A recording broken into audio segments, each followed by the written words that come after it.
관측 사상 처음으로 11월에 4개의 태풍이 동시에 발생한 가운데 서쪽으로 향하던 태풍 하나가 방향을 90도 꺾어 일본으로 향하면서 일본 열도가 발칵 뒤집혔습니다.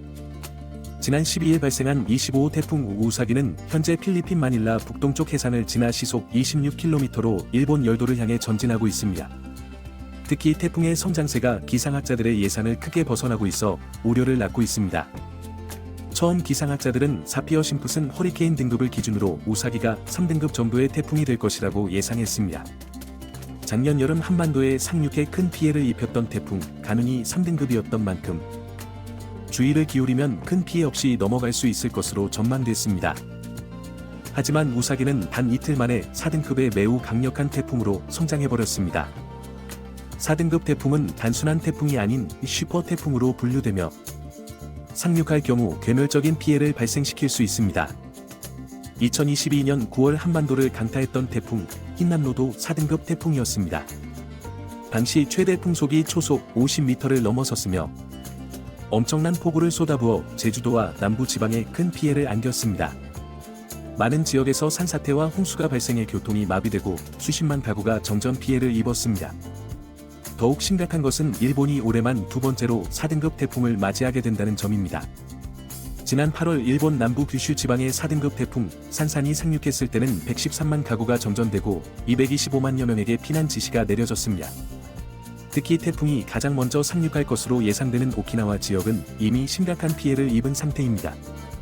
지난 9일부터 10일까지 하루 동안 400mm 이상의 폭우가 내려 심각한 침수 피해가 발생했습니다. 이는 11월 평균 강수량의 2배에 달하는 양입니다. 이번 폭우로 오키나와에서는 5명이 사망하고 2명이 실종됐으며 200여 가구가 침수되고 도로와 교량이 파손되어 모든 교통이 마비된 상황입니다. 10만 명의 주민에게 대피 명령이 내려져 아직도 임시 대피소에 머물고 있으며 자위대가 동원되어 피해 복구 작업을 하고 있으나 인력 부족으로 복구가 더디게 진행되고 있습니다.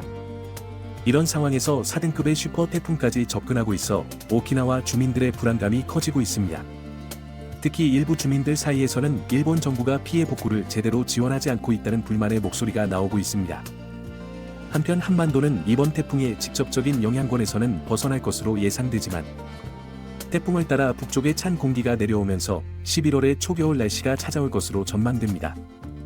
기온이 크게 떨어져 비가 온다면 올해 첫눈이 될 가능성도 있어 보입니다.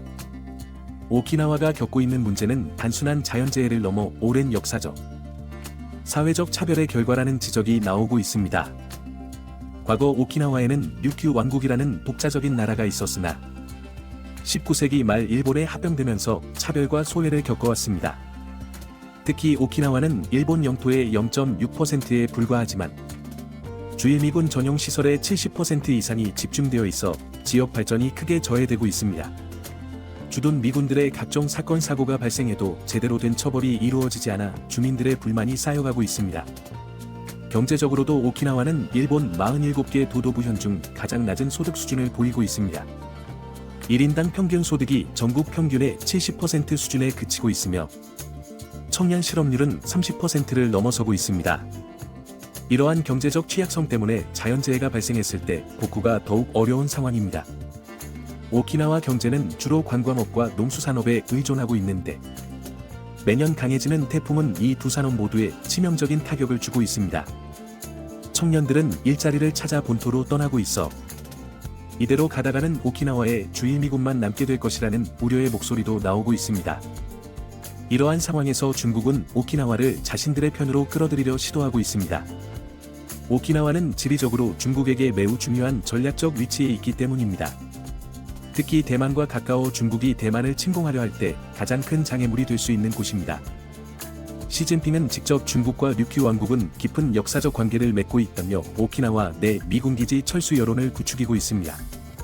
중국 내에서는 중화민족 류큐 특별자치구 준비위원회라는 단체가 오키나와인을 중화민족이라고 주장하며 오키나와의 독립을 지지하고 있습니다. 오키나와 정치권에서 친중 행보를 보이는 이유 중 하나는 만약 대만 해협에서 전쟁이 발발할 경우 오키나와가 가장 먼저 전쟁터가 될 것이라는 우려 때문입니다. 과거 태평양 전쟁 때 주민의 4분의 1이 목숨을 잃은 비극을 겪었던 오키나와는 다시는 전쟁터가 되지 않기를 바라고 있습니다. 기후 위기로 인해 태풍이 계속해서 강해지면서 일본의 지방 통제력이 약화되고 있다는 지적도 나옵니다. 매년 강해지는 태풍과 잦은 지진으로 인해 지방자치단체의 역량만으로는 대응이 불가능한 상황이 되어가고 있습니다. 이번 태풍 우우사기는 이미 자연재해로 큰 피해를 입은 일본에게 또 다른 시련이 될 것으로 보입니다. 한반도는 다행히 태풍의 직접적인 영향권에서는 벗어날 것으로 예상되지만 태풍이 몰고 올 찬 공기로 인해 이른 겨울 날씨를 경험하게 될 것으로 전망됩니다. 오키나와의 상황은 단순한 재해 복구 문제를 넘어 일본 사회의 구조적 문제를 보여주고 있습니다. 특히 중앙정부와의 갈등은 오래된 문제로 미군 기지 이전 문제를 두고도 지속적인 마찰을 빚어왔습니다. 이러한 정치적 갈등으로 인해 재해 복구 지원마저 충분히 이루어지지 않는다는 의심을 받고 있는 상황입니다. 더구나 오키나와는 지리적 특성상 태풍이 반드시 지나가는 경로에 위치해 있어 매년 태풍 피해가 극심합니다. 하지만 재해 복구 지원이 제대로 이루어지지 않으면서 점점 더 강해지는 태풍에 제대로 된 대응을 하지 못하고 있습니다. 이러한 상황에서 중국은 오키나와를 자신들의 영향력 아래 두기 위해 다양한 시도를 하고 있습니다. 중국에게 오키나와는 전략적으로 매우 중요한 위치에 있기 때문입니다. 특히 대만 해협에서의 군사적 충돌 가능성을 고려할 때 오키나와의 미군 기지는 중국에게 큰 위협이 됩니다. 오키나와 주민들 사이에서도 이러한 상황에 대한 우려가 커지고 있습니다. 과거 태평양 전쟁 당시의 비극적 경험으로 인해 많은 주민들은 또다시 전쟁의 소용돌이에 휘말리는 것을 두려워하고 있습니다. 당시 일본군은 미군에게 잡히면 참혹하게 당할 것이라고 선전하며 주민들에게 집단 자결을 강요하기도 했고 심지어 민간인들을 인간 방패로 동원하기도 했습니다. 이러한 역사적 트라우마와 현재의 차별적 상황이 맞물리면서 일부 오키나와 주민들 사이에서는 독립론까지 제기되고 있습니다. 특히 중국이 이러한 움직임을 지지하고 나서면서 상황은 더욱 복잡해지고 있습니다. 일본 정부의 입장에서도 오키나와 문제는 쉽게 해결하기 어려운 과제입니다.